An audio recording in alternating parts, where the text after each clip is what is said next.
It was like I was here from about 8 o'clock in the morning to 9, 10 o'clock at night, all day, just playing over and over again. And then I didn't get it, but it felt really good because I was like, wait, I did well, and I didn't expect I was going to do well. So maybe this is somewhat viable. Like maybe it can happen. Yeah. I think a lot of people have first auditions where they just don't cry and curl up on a ball on stage, and they're like, I think I can do this. Yeah. You're like, I was here for 13 straight hours and I played Marriage of Figaro 5,000 times, but I might have a chance. I mean, that's amazing. I love that.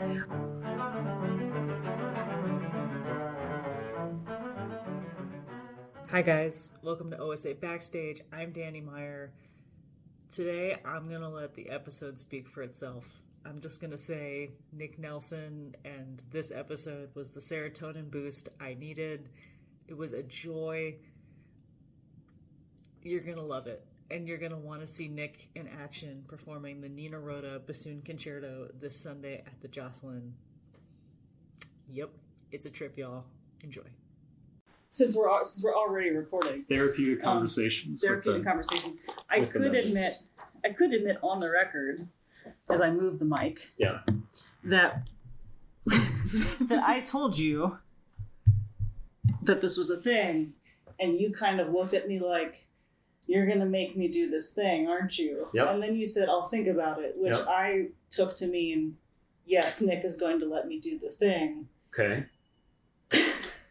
Well, you should have said. The reality is that means no. I don't want to do the thing, but I don't want to tell it to your face. I knew that, and I exploited it for my own gain. Nick, I'm so glad you're here. Yeah, and then you emailed me, and then she emailed me. Okay, and I ignored the email for like 2 weeks. You sure did. Because I was not at work when I received the email, so I didn't have to respond to it. Yeah. See, this is great. No one's ever broken the fourth wall before. Besides me. So okay. Yeah, no, you did. And every day I checked my inbox, it's like he has to say yes. He didn't tell me no to my face, and then I just get a one word. Sure. Which I showed Pat. I was like, Nick said yes, and he's like, well, he said sure. I said sure. It's not the same. It's pretty close. I mean, if you look in a thesaurus, I'm sure that it means the same thing. Although, you couldn't say when you look in the thesaurus, I'm yes, that it means the same thing. So, who knows? It could be either one. Regardless, you're here, and you're on this couch, however you choose to sit on the couch, you're here. Yeah. We're so glad you're here. Would you please introduce yourself officially? Sure. Do you want me to introduce yourself like this? You could keep breaking the fourth wall. Like this? Because if I'm talking to you, they're going to see the back of my head. That's all I'm saying. Let's see. Right? That's exactly right. Okay, so how's this? This is better, I think. Now they see more, they see me all the time. I talk too much. I actually have a suggestion. What if can we move that table? Yeah. Is it possible? What if we moved it closer to like here, as opposed to really far away? Yeah. Just. You want to help me just inch this forward? We're keeping all of this, by the way. Mm-hmm. Uh-oh. Well, we're not keeping that. Maybe we're not. Actually, no, I'm absolutely keeping this. I think this is the funniest thing we've done in a while. I'm here to commit to the bit. We broke Serena. We're doing great. She invites me on the podcast, and I immediately wreak havoc. I think that's payback. I think you're allowed to wreak as much havoc as you would like. I have decided that this will not be a normal podcast. No such thing as a normal podcast. Not with us. Okay. Let's see. Am I still? I mean, again, they know what I look like. I could be. I talk too much as it is. They know my. Let's do. Oh, it doesn't want to do that. All right, never mind. Let's not do that. No, actually, that's okay. We can. So for those of you who are just listening to the audio, there we go. How's that? Yeah. Nick had opinions, and they're all good ones. So, and since I forced him to be a part of this, I'm going to cave to most of them, I think. Not all of them. These are my artistic demands for the podcast. This is your writer. This is how I demand the stage be set. Perfection. All right, cool. Now would you please introduce yourself? Yeah, we can finally get to that. Yes. I'm Nick Nelson. I play bassoon in the symphony. I've been here for about 9.5 years now. Originally from Texas. And yeah, here we are. Awesome. Did you give your title? No. Could you I just said I play bassoon. I'm the title is assistant principal. In practice, that means I play second bassoon. So nice. Which I'm sure will be important later on in the podcast if we're discussing things pertaining to the job. More of just okay, so when we give titles, obviously it's like for some people that's really important, for some people it's not. I mostly like the idea of, if you know what title this person is, you can locate them more easily. So for someone who loves being in the public eye, is super social and really extroverted like you are. Yeah. I love just painting a big old magnifying glass. Yeah. This is great. I love it. Oh my God. Okay. I was thinking about this on the way over, and it's not on the outlines for you, so I apologize. But Texas, we always ask everybody, like, do you remember your first orchestra concert? But Texas's music program is kind of like ferocious.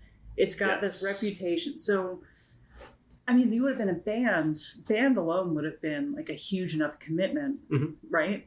Yeah, I actually didn't play in an orchestra regularly until I was in college.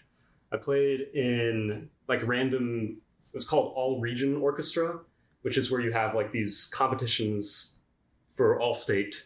And one of them is All Region Orchestra. That's one of the steps. So I played in that, I think 3 out of the 4 years that I was in high school. It might have been 4. I think it was 3 though. Yeah, I'm sure it was 3. So that was my first time playing in an orchestra. And it happened 3 times. I went to Interlochen in between my junior and senior year, I think, for their summer camp. So I played in an orchestra there for 5-6 weeks or something, whatever it is. And then I started actually playing in an orchestra regularly in college at UT Austin. Okay, so was that something you looked forward to doing? Were you hoping you'd get into All Region, or was that just I'm good at bassoon, therefore that's a logical next step? So we already kind of alluded to it. It's kind of ferocious, as you said. I had to audition. It was a requirement of me as a student in the band program. You have to audition for this. You're in the top band at the high school. You have to do it. Period. So I had to audition. It wasn't really a choice. Yeah. So you could have hated being in orchestra, and could have. You could have. I didn't though. But you didn't. But it was fun because that was the first time playing with string players. It was cool. I got to hang out with my friends, the other bassoon players that I knew in the city for a weekend. So it was a good time. Those kinds of things usually are when you're in middle school and high school. It's this is fun. Oh yeah, but I've never been a part of a state where it's okay, you're excelling at something, therefore we will force you to hopefully excel at the next level. Literally, yes, keep going. You don't have a choice. Yeah, it wasn't a choice. And actually, this is one of those stories that I think kind of exemplifies how ferocious it really was. Is that when I was a freshman in high school, right? They have 3 stages in Texas. It's region band, and then you go to area, which is another audition, and then they take the top 3 out of area, which is a bunch of regions put together. They'll take the top 3, and then those go to all state. And when you're in all state, you're in all state. So I got I think it was 2 positions off of making it into area, which would have been 7th chair in the region out of 40 or 50 kids, right? As a freshman, which I thought was pretty good. So I'm talking with some of my other high school friends as a 13, 14-year-old. Yeah. And they're like, how'd you do? And I'm like, oh, I got 7th chair or 8th chair or whatever it was. And my band director is walking by. He overhears it. He doesn't stop walking. He just looks over, not area, and then keeps walking on. And I'm like, wow, at the time, I'm sure that just like sunk me. Looking back on it, I'm like, that's kind of funny. It's an awful way to talk to a kid, but it's kind of funny looking back on it and being where I am now, having like a career as a performer in music to that. And I'm like, okay, maybe those things that happened back then are not wholly indicative of where you will end up.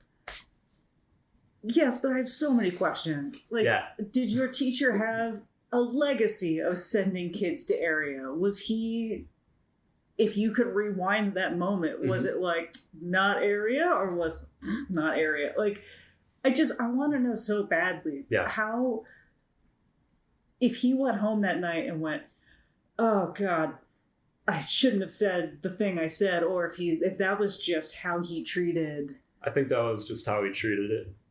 Because I don't think that ever got brought up again. I have the only similar experience I have. Okay, so Texas, Delaware. Okay. Not a single other bass player, seemingly, who practiced in the state of Delaware. Yeah. There's no orchestra program. Why would they practice? So it's all state orchestra. I got to be principal bass for 6 years in a row because I got to go as a 7th grader. Because no one else practiced. Nice. I got to go to all Eastern Orchestra because no one else practiced. Like, okay. But when I decided I was going to go to college for this, I was practicing my Kusavitsky for college auditions in my high school band room. And the closest thing I have to that is my teacher walking by going, oh, that's not how Gary Carr would do it. And then like continuing on. It's like, you mean that as a 17-year-old, I'm not playing it the way Canada's finest bass player would play the Kusavitsky? Right. Yeah, it really is kind of crazy as a Texan because the band programs are so important because high school football is so important. So you have the football teams, right? Yeah. That's like the national sport of Texas is what they call it. So you have them, and then you want the band to be the halftime performance. That's important, right? So you have the marching band. My marching band was like 300 strong. It was huge, and it was really good, like really, really good. We won all state, I think, my junior year. We actually played selections from the planets. They won all state the year before I got into high school, so when I was in 8th grade. It was really good. And they also, I think, won the concert band, like the taped concert band competition as well when I was a senior. Like, it was good. So I think that like a lot of my friends were kind of really, really good as well. So that kind of helped a lot. Did you understand? So when I was out, do you remember what your first orchestra concert was when you finally got to go to Region? No. Okay, but that's fine. The planets, I love that continues to be our theme, is that everyone played the planets at a formative moment in their life. Yeah. Did you understand how intense Texas was compared to like every other state when you went? No, you were in college. You were in Texas for college. I was in Texas for college. Okay, when did you realize that like something was a little more intense down in Texas? Sure. I mean, I went to college in Texas at a state school, like the big state school, UT Austin. Go Longhorns. I think probably the first time would have been when I was in Chicago. I went to Northwestern for my master's, and that's kind of where I met a lot of people from out of state. Right, because Texas state school, it's going to be mostly Texans. And, when you're in Chicago, it's just very, very different. And the same with Cleveland. It's not that like individuals are worse. It's just that they had a significantly different experience, which in Texas, it's so competitive. right? The competition is what's important. It's not necessarily the growth. It's like, how well did you do? Did you win this competition? What ranking did you get? That's a very Ricky Bobby mindset. If you're not first, you're last. It kind of feels like it a little bit. It was really kind of overly intense, probably, for a high schooler who's trying to enjoy what they're doing, to be thrown into such a competitive mindset of like, you have to win. You have to play better than other people. And that was what you were supposed to do. It wasn't play well and try to improve and enjoy yourself and have as much fun as you can. It was be better than the other people around you. And yet you could still go to region and you were still happy to see your other bassoon friends, and you were still happy to like, so clearly you were able to do some of that on your own, but that wasn't something that you could like come home and brag about to your band teacher, because then he'd wonder why you hadn't like shanked all their bassoons at some point during the process. Like, yeah, and even like going further than that, I ended up going back to Austin later on after I finished school, and I would judge these competitions, and I would have band directors come up to me and be like, "Why did my student do like place in this position, and my other student placed above them? I think that one is better than the other." And I was just like, what are you talking about? What is going on here? Like, can you just be happy that they did the thing and hopefully they had fun? But yeah, it can be pretty wild. But looking back on it, I do think that there are some benefits to it, just namely that you learn how to improve at things, because you kind of have to. You have to learn how to perform in front of people. You have to learn how to prepare a collection of music and then play it under pressure. So it does have a little bit of benefits, I guess. I can see where the you're going to take this seriously because you said you were going to play this instrument, so you're going to commit. I like the idea of teaching kids how to commit to something once they've decided they're going to do it. Mm-hmm. I'm still flabbergasted that your teacher was just like, let me just yank this kid down, like chop him off at the knees. No area. Okay. Yeah, that was pretty, I feel like that's a pretty crazy thing to say to how old would I have been? I think I would have been either 13 going on 14 or just turned 14 years old. So who was your first teacher that managed to like ride that line between commitment and also like musicality and growth and becoming a musician? I do think that all of my private teachers were really fantastic. When I was in middle school and high school, I started playing bassoon kind of halfway through 6th grade, which was when we started our band program. So like I started on saxophone and then I switched to bassoon pretty early on. Sorry, I love that image so much. Keep going. Me playing saxophone? Yes. Yeah. Okay. It was great. Yep. Which saxophone? Alto, tenor, bass? Alto sax, yeah. Great. So I started on that, switched to bassoon pretty early on, and I was kind of lucky in that I lived in a suburb of Austin, Texas. So pretty much all of my bassoon teachers that I had were either students at UT Austin or had just graduated from there. So I know like one of them is the husband of the current principal bassoon player in Houston. He was awesome. So I also got to take a couple of lessons with her when he was unavailable. One of them teaches at, I want to say, the University of, it's either Arkansas or Alabama. I can't remember exactly which one. It's one of those schools. So like they're professors, they're performers kind of all over the place. So I kind of got lucky in that respect, in that I had really excellent teachers who I eventually went on to study with as well. So that was good. And I think they all kind of understood what their purpose as a private teacher was, which was not to drill you until you get it right, but more to teach you how to learn things on your own how to improve, how to enjoy yourself as you're doing it, and kind of have a good time with the bassoon, because that will make you want to play more, is if you enjoy doing it. Fancy that. When did you know you wanted to be an orchestral bassoonist? I didn't really know. I auditioned at 2 schools out of high school. I auditioned at the University of North Texas, which was where I knew that I was going to go, and I was going to be a music education major and be a middle school band director. I knew that I was going to do that. And then I auditioned at UT Austin, which is where I eventually ended up going. That was like, there's no way I'm ever going to get into this school. I'm not good enough. I'm just going to go and audition here because maybe... It's a dream school. Yeah, it's a dream school. It's the dream.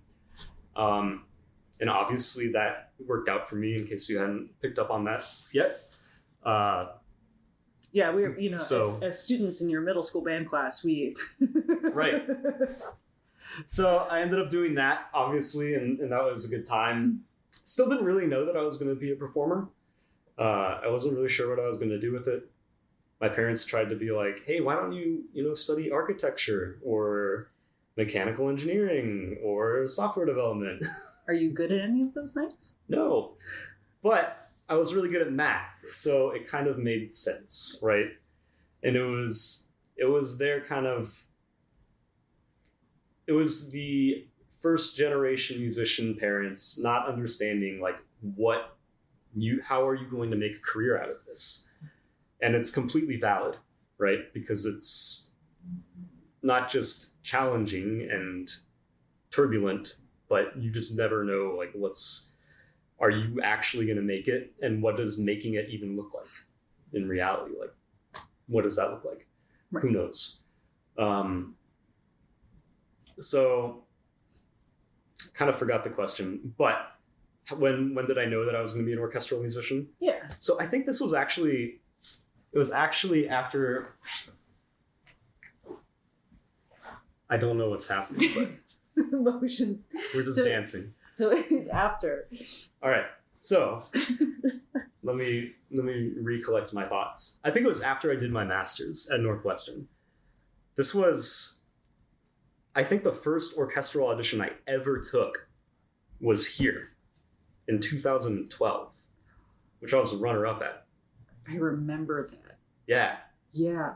So that was crazy because I didn't even think that I was going to do anything with this. Like, I was just like, oh yeah, I'll take it. Like, I have to drive home to Texas. This isn't necessarily on the way, but it's not so far out of the way that it doesn't make sense. So I drove out here, right? Took this audition. It was like, I was here from about 8 o'clock in the morning to 9, 10 o'clock at night. All day, just playing over and over again. And then I didn't get it, but it felt really good because I was like, wait, I did well, and I didn't expect I was going to do well. So maybe this is somewhat viable. Like, maybe it can happen. Yeah. I think a lot of people have first auditions where they just don't cry and curl up on a ball on stage, and they're like, I think I can do this. Yeah. You're like, I was here for 13 straight hours and I played Marriage of Figaro 5,000 times, but I might have a chance. I mean, that's amazing. I love that this was like, oh, and actually I've also heard that a lot, where you're taking an audition where it's the pressure has been removed in some way, mm-hmm. not necessarily on purpose, because it's not like you wouldn't want the job, but it's just like, okay, I will do this thing because it's the logical thing to do, and it's not the dream job, but it's you take it because it's an opportunity, and then suddenly it's like you're flexing a muscle. You're like, hey, all right, I could do this, or you win the job, and suddenly it's like, all right, Nebraska wasn't on my bingo card, but like, we'll put it on there. Yeah, definitely was not on my bingo card. Yeah, so that was 2012. So you were runner up, 13 hours, and you were runner up. Yep. And then you went back to Texas. Then I went back to Texas, like, for the summer, because then I was moving to Cleveland. But I think that kind of the important thing with that is, like, if there happens to be anybody listening that is kind of getting into like a musical career, is that it's not linear, because that happened, and then like the next year I was the runner-up in Winnipeg, which is a very similar sized orchestra, at least in terms of like pay and what they do. I won a couple of regional gigs. Like I was doing really well. And then I went through like 4 to 5 years of just out in prelims, out in prelims, out in prelims, out in prelims, out in prelims. And it was just like a nosedive. So it's like, it's really important to remember that like things happen. It's not always a linear upward trajectory of, yeah, I did really well, so now it's just going to be the next one, and it's just going to be even better, and it's going to be even better. Because, you know, life happens. You can just not play at your best. Sometimes they're listening for things that are different. It can be any number of factors. So, yeah. Yeah, absolutely. Have you ever felt that way where like it's like it's almost comedic, or like a Three Stooges thing where you're like, you feel like you're doing so well and then someone just shoves a couch in the middle of the racetrack or something like that? No couches on the racetracks. I mean, I remember a couple auditions where I took National Symphony in like 2014 and I made it into semis, and I just remember coming out of that and be like, they advanced me? Yeah. What? And I think I said that out loud. Are you sure? And the personnel manager was like, do you think there's been a mistake? Should I check? Like, absolutely. I will play this. Don't care if there was a mistake. Please let me back on stage. Right. Yeah, you're absolutely right. It's definitely not. You just want the trajectory to be overall a line going up. Yeah. You don't see like the minefields and everything in between, the places where you had to drag yourself back out. And right. I guess the question is, it seems then like it was always worth working your way back up. Like even when you had those hard times, like it was always worth trying again. Yeah, I mean, to a point, I definitely had like a personal cutoff of where if it hasn't worked out for me by this time, I'm going to go back to school, get a different degree, and just drop it. And like, that's it. And it was probably honestly going to be the audition that I took here that I have now. That was kind of probably my cutoff. Okay. I don't think I admitted it to myself, but I think that it really truly was, because it was just really stressful. Like not knowing what's going to happen. It can like really be exhausting. Like when you were feeling, that was after a season of you, were you yeah, I was kind of filling in. Yeah, which makes it, I think, even worse, because then you feel like, well, this is my spot, and you're defending something that you don't want to attach too much emotional like traction to. But it's like, but this is mine. I've been here, and you know how I play, and I'm good at this. And oh my gosh, that is truly like one of the worst things to have to do, to be playing a job and then have to audition to keep the job that you are currently playing. Mm-hmm. That is so hard. Like mentally, the amount of like the amount of mental fortitude you have to be able to do that is insane. And we've had a lot of people in this orchestra that have done it. We've had a lot of people that have unfortunately not done it. And it's just, it can be really crazy because you kind of get in your own head with it. You're going to work and you're seeing the people.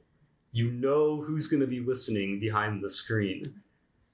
And it's like, you just kind of have this weird sort of, it just like the vibe is off, you know, the vibes are off. Everything's just a little odd. People are nice to you, but maybe it's not as warm as it was 2 or 3 months ago. Everyone's trying to be unbiased and fair. And it does turn into this like facsimile of like, you got to treat you just like everybody else. Yeah. And you can't help but read into that. Like, just, no, I don't envy anybody who has to go through that. Because the audition is not really,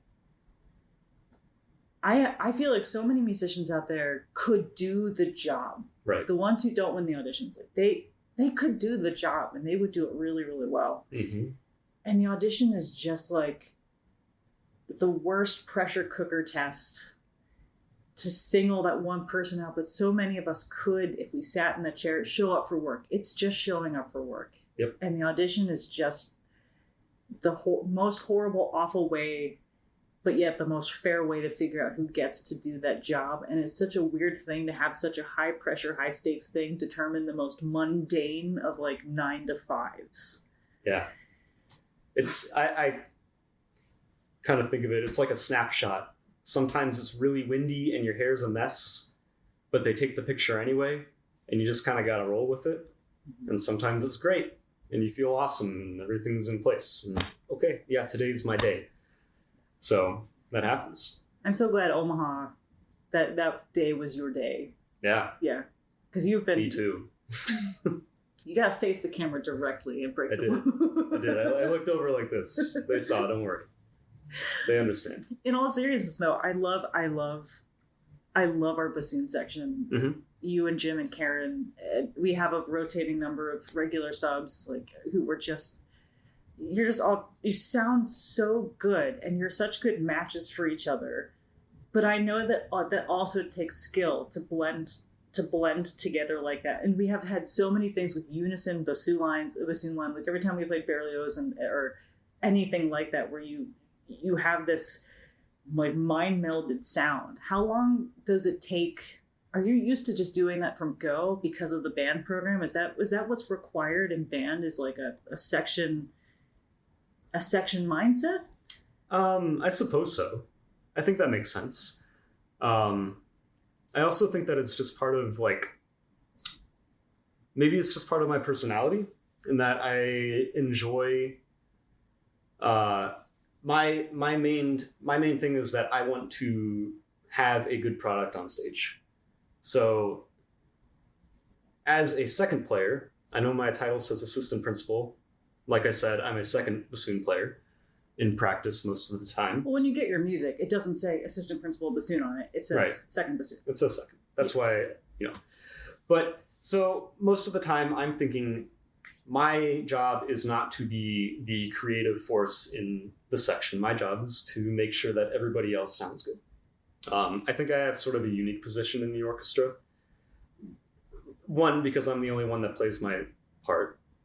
And two, because I'm sort of the foundation of the woodwind section. Mm.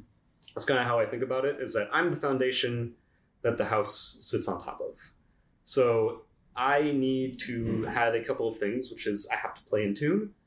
I have to play with good dynamics. So if it needs to be soft, it needs to be soft. If it needs to be loud, it needs to be loud, right? It needs to be like a good balance so that all of the other voices can fit on top of it.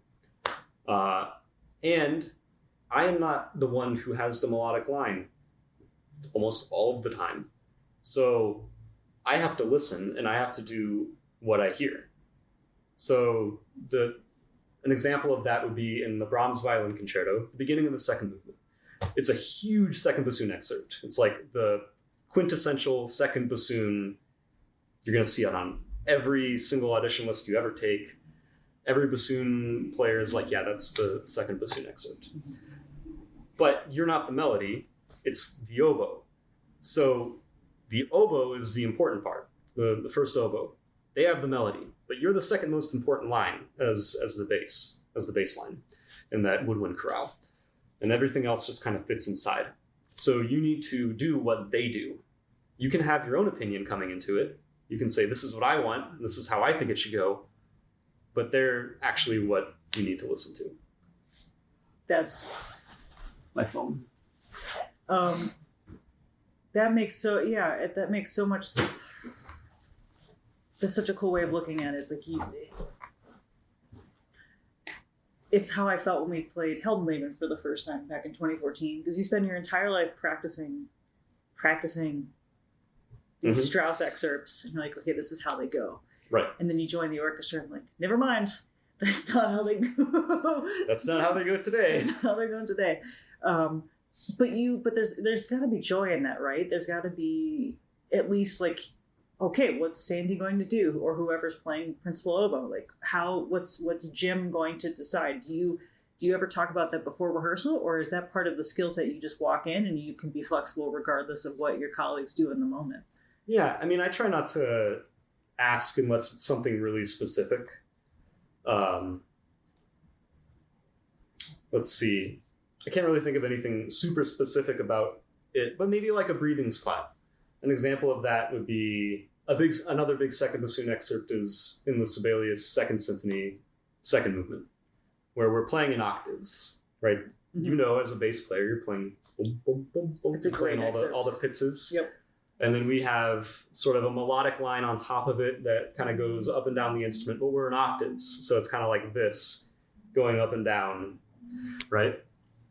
And what I want to know is like, how does he release at the end of a slur? Like those kinds of things. But I don't want to ask, I just want to play it. I'll hear, I'll listen, and then whatever I hear, that's what I'll copy later on down the line.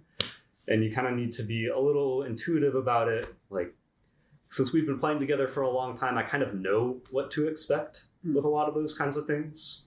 And I think that a lot of good musicians will be able to listen and pick up on that kind of even before it happens. You'll be able to anticipate what to expect. And I think that's probably the bigger skill set that you want to have. You want to be able to anticipate those kinds of small musical ideas that you'll get inside of phrases. And that kind of helps a lot. How do you then switch your mindset to the last time you performed as a soloist was with Jim on that Johnson double bassoon concerto, which was a treat. And this Rhoda is a treat, but it's just you. So how do you switch your mind? Is there any mindset switching, or is it just another day at work? I mean, yeah, it's just kind of another day at work, in my opinion. Of course, there's a little bit of mindset switching because I get to do whatever I want to do, which is nice because that's unusual. That doesn't happen all too often on stage, but it does happen now. So yeah, I'm going to come in with my ideas and I'm going to show them, and hopefully other people will pick up on them and follow them. And, you know, I will say with something new like this, that I'm going to make an incredible assumption that nobody else has played this before in the orchestra, and most of the audience has not heard it. I think that's a pretty fair assumption. Yeah. I will check our spreadsheet when I get back to the office. Yeah. I think that's really safe. I think that's an incredibly safe assumption. So yeah, like when it's new stuff like that, then you don't have that sort of anticipatory, this is how it normally goes, these are the types of things that we can do in it. It's going to be all new. So I don't expect it to be super smooth sailing with that kind of thing, but not at first. But then you can. It's like you're building it together. You're building the plane together as you fly it. Yeah, that sounds really fun. I hear that's stress-free. Yep. Building the plane as you fly it. Where did you know about the Rhoda then before I talked to you about a concerto, or was that something that's always kind of been like in the back of your head? It's like, oh, this concerto is kind of cool. Or were you just going down a bassoon concerto rabbit hole? A little of both. I never really thought that I would be playing one, just to be blunt. Yeah. I play second bassoon. Second bassoon players don't normally play concertos with an orchestra. So I never really considered it, but it is on a CD that one of my former teachers recorded. And I always thought, oh yeah, this is a really cool piece. So just tossed it on the list that I sent to you. That's true. And then you picked it and said, let's do this one. I'm pretty sure, okay, for the record, because the mic is on, I'm pretty sure you said, and I'm going to find the email at some point, it was a conversation, phone call, cursing Nick Nelson. So I'm almost positive you said, I would lean toward the Rhoda, or I really want to do the Rhoda, but any one of the three would be fine. I mean, there's no paper trail, so we'll never know. We'll never know.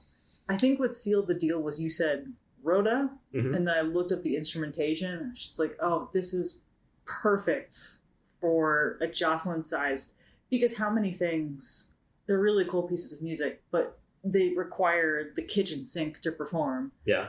And Rhoda was one of those. I love Rhoda for a number of reasons, but he also wrote a trombone concerto and a bass concerto. So of course I love Rhoda, and he had a sense of humor. And nerd fact, so he used to teach underneath the bass studio. And so his bass concerto is just a bunch of inside jokes about like listening to students practice scales and missing, or like right, exactly. It's just one big dunk on bass players that just happens to be called the Divertimento Concertante. So you actually get a bassoon concerto. I get like funny piece about bass players. Yeah. Is there a sense of humor in this concerto? Because I feel like he couldn't leave that alone. Of course. There's a variation called a gallop. Mm-hmm. Which every bassoon concerto should have one, right? Yeah, a gallop. And it's very Italian. Yeah, I mean, there's like little things in there. I feel like it makes a really good use of the instrument, which is great. I definitely feel like it's very whimsical. It's very much like I feel like it tells a story. It always kind of reminds me of like a kid's story, like a bedtime story that you would read, and then the kid would just like stay up for like an hour or two trying to, like, they have like all these things going through their head. They're like, wow, that's so cool, blah, blah, blah. And then they fall asleep like that. So that's kind of how I think of it, is it's very creative, very whimsical. Yeah. That's really sweet. Even, sorry to cut you off. Even my dad, who is so, like, he will tell you he's tone deaf. Honestly, yeah, he probably is. The first thing, like, after the first 15 seconds, he was like, wow, this sounds like Peter Pan. No prompting. It was just like, yeah, it sounds like Peter Pan. That's really sweet. The third movement sounds like the Beauty and the Beast theme, and it was written before the movie. And we know that no film composer has ever stolen anything ever. Yeah. Not once. Not once. Peter Pan. Huh. Well, your favorite piece of music, isn't it like Brett Dean's Alice in Wonderland? Dean's Taylor. Through the Looking Glass. I was like 30%. Close. You got Taylor and you got the correct story. Correct story. Ish. Do you gravitate towards whimsical? Do you think of bassoon as a whimsical instrument? Because I think of bassoon as a whimsical instrument. Definitely can be. Yeah, for sure. I wouldn't necessarily say I gravitate towards that, though. No? Yeah. And I don't know if that's necessarily my favorite piece. I like it a lot. I think it's great, and I think that it should be performed. Yep. So what is your favorite piece? If I had to pick one, I would probably say the Mozart C minor Piano Concerto number 24. Oh, that's cool. Okay. That's probably my favorite piece right now, subject to change. At the time of recording. That it's good to be on the record about that. Yeah. 3:45 on a Monday afternoon. Yep. Okay, so you don't necessarily gravitate towards whimsical, but in the Rhoda you appreciate it. Yeah. I mean, I think it's great. It's wonderful. Bassoon tends to get the widest variety of types of orchestra solos. It's like bassoon and trombone. You go to both of those for like, this is either funny or disturbing, and I want... Or angelic. Or oh, I'm going to need an example of angelic. For trombone? Or for bassoon. For bassoon? On the spot. I don't know. Rite of Spring, it's not angelic, but it is like the opening of... It's ethereal. It's eerie, which I like. Okay, we're going still back to creepy. But, okay, fine. Because it's like spine-tingling, like goosebumpy. Yeah, there's something about that instrument. Why... Do you ever wonder about that? Because like any of the big bassoon solos, every time I hear it, it's like, oh yes, that's the exact right instrument for this moment. Yeah. I don't know. I think you can get a huge variety of colors with the instrument, which I think is really pretty fun.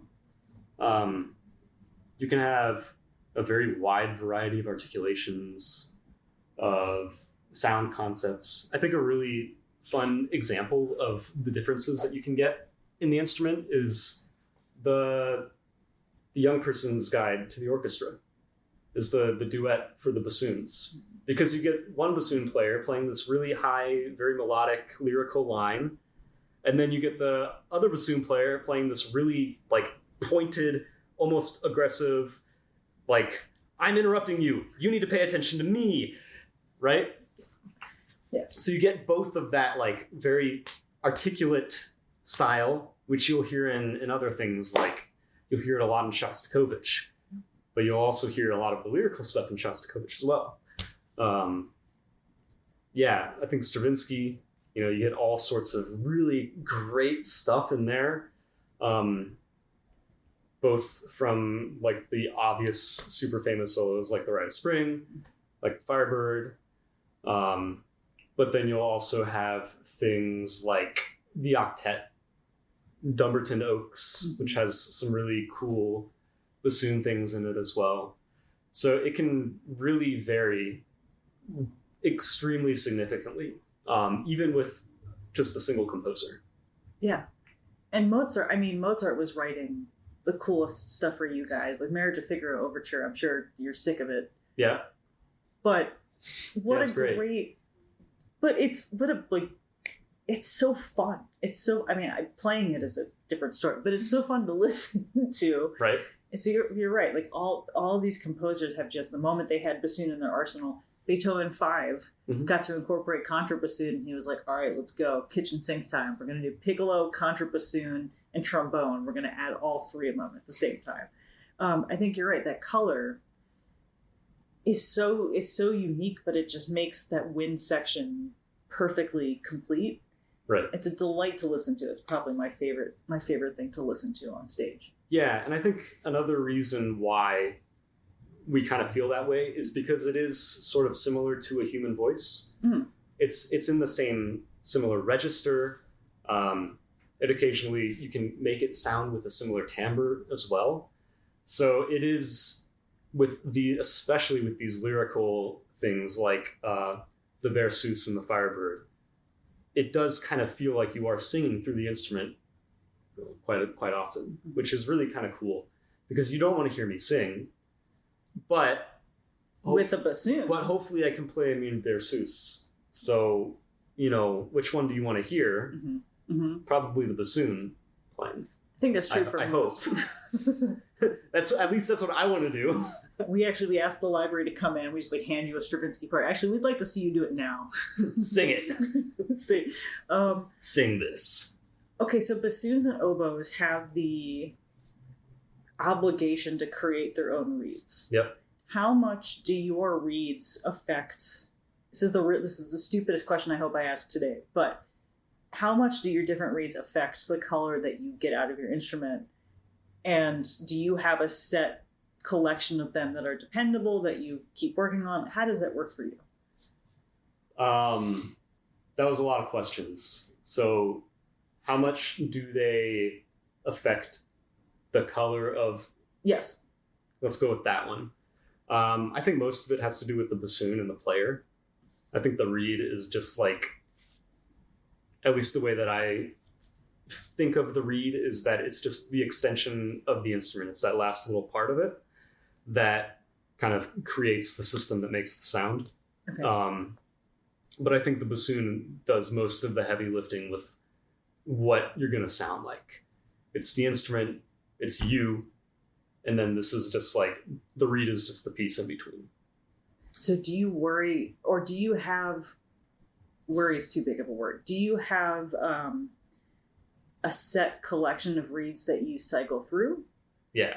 Okay. How many, give or take, are in that collection every day? At a time, I'll usually have I try to keep between 5 and 10 in my I will play this in front of people box. Mm-hmm. I have my reed box that I'll take here to the hall. I have my reed box that stays at home and that won't go anywhere. And then I have all of the other ones that I'm working on at the time. I actually brought props. Do you want to see them? Yes, please. Because I figured reeds would eventually come up. So I figured I would just get ahead of the game. So I brought various stages of reed making. You know, for someone who took 2 weeks to give me an answer, you came prepared. Sorry. Yeah. So we buy cane that comes in tubes. It comes like this. It's a plant called Arundodonyx, very similar to bamboo. It's like 6 inches. Yeah, hollow on the inside. You probably can't see that. Here you go. Hollow. Wow. For those of you who are just listening on audio, Nick has brought the piece of cane as close to the camera as he can. Yep. That was cool. So then you will split it. I use a rubber mallet, and a meat cleaver because it's cool. Literally no other reason. I just think that it's really cool. Great. It's fun to do. It's very, it feels good to split cane like that because you'll split it into this kind of piece. So it's just about 1/3 or 1/4 of that tube. I was going to say, so you're splitting the circumference of the cane tube. Okay. And then you'll gouge it, which is taking off a lot of the stuff on the inside. So the top part right here. So it becomes much thinner. Yeah. So not the bark side, but the inside of it. Mm-hmm. Probably taps into something really primal to use a rubber mallet and a meat cleaver. Yeah. Mm-hmm. It's very fun. It's like chopping wood, but smaller. Yep. So it's cool. I like it. And then we do what's called shaping. So that just creates it into a very long piece that has like 2 sides to it that are identical that you will eventually fold over. We're not at that step yet. So again, for audio, he's essentially taken that strip of cane and he's transformed it into like a mere shape of what the reed will actually look like when it's ready. So I'm guessing when you cut it down the middle or when you fold it over, it becomes, okay, keep going. Yep. Quit getting ahead of me. Sorry. We're going to get there. And then we do what's called profiling. And this is one of the more important steps because as you audio listeners will see, obviously, I have taken off a lot of the cane, a lot of the bark. Mm-hmm. So that way I can fold it over, and that's kind of what makes it look sort of like a reed almost. So like Michelangelo taking away everything that doesn't look like the statue, Nick is carving the reed, the cane down. Great. Right. Mm-hmm. And then we actually fold it over.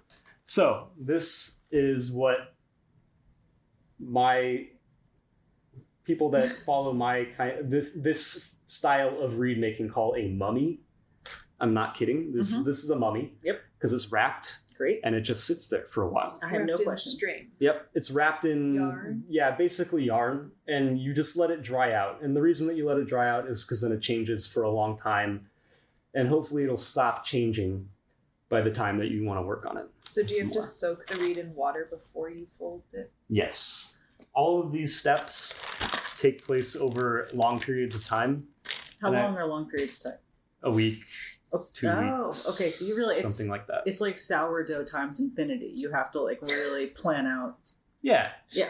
Like at any given time, I'll have 10 to 20 of each of these steps sitting on my shelf. Got it.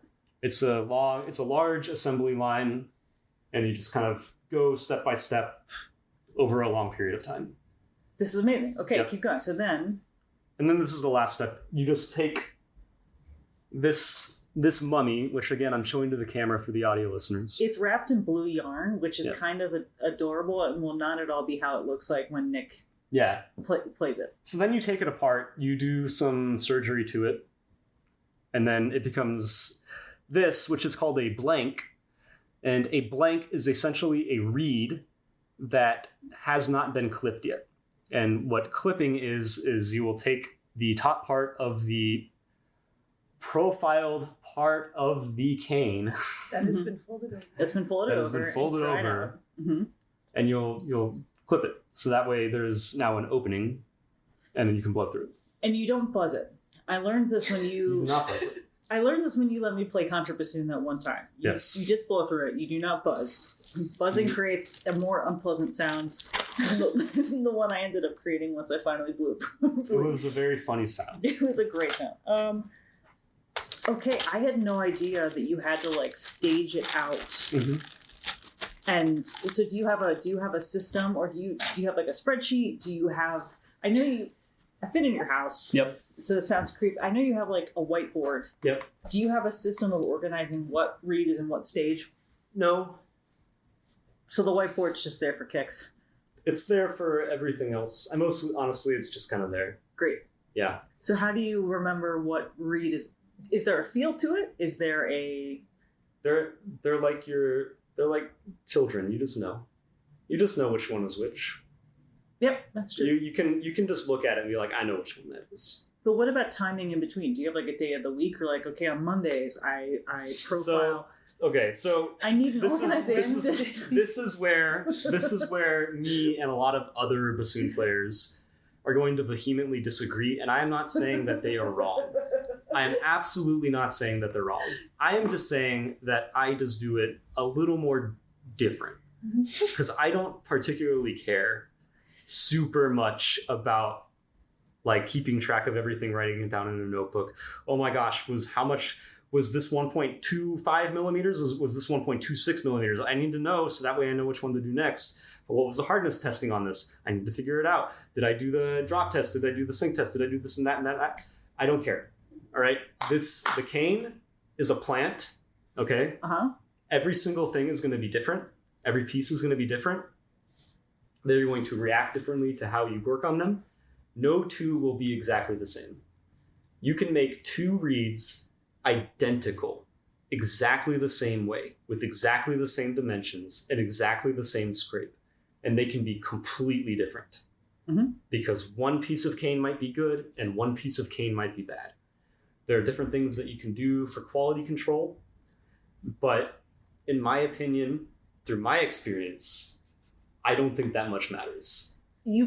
But some people. This is a hot take. This is a really hot take. This is a really hot take. This is a real hot take. But this kind of sounds like, if we're going to go all the way back to the beginning of the conversation, this kind of sounds like you could have two bassoonists in a Texas band program, and you could do the exact same lessons and the exact same progression and the exact same auditions and the exact same teachers, and they would still end up in two totally different career arcs or competitive streaks. Like you could have turned out to be your next middle school teacher who's walking by his kids and be like, no area, and continue. I'm never going to let that go. I'm going to say that to you every other like service now, just because it'll be a tick in my head that someone said that to you. So sorry in advance. Cool. But you're right. It's just this idea of like, you could do the exact same thing for every single kid, and you still will have a completely different trajectory after the fact. Yeah. And that's what this sounds like. It kind of is, because you can't, it is literally like, how was the weather on the south coast of France in the summer of 2022? Because that's going to determine the quality of the cane that you're using. That's, cool. Like some people literally will track that, and they will be able to tell you, like, yeah, this is a good harvest this year from Rieger. They had some great cane, and I'm, I don't, and that's awesome. Like, that's cool. If that's what they want to do and they feel like that makes a difference, I will not tell them that it doesn't. But I don't have the patience for that. Me personally, I don't have the patience for that. So I just make them. I just make reeds, and I say, yeah, you know what? Maybe like 6 or 7 and 10, I'll be able to play on. And I'm cool with that. That's good. I'm happy. I like that. Yeah.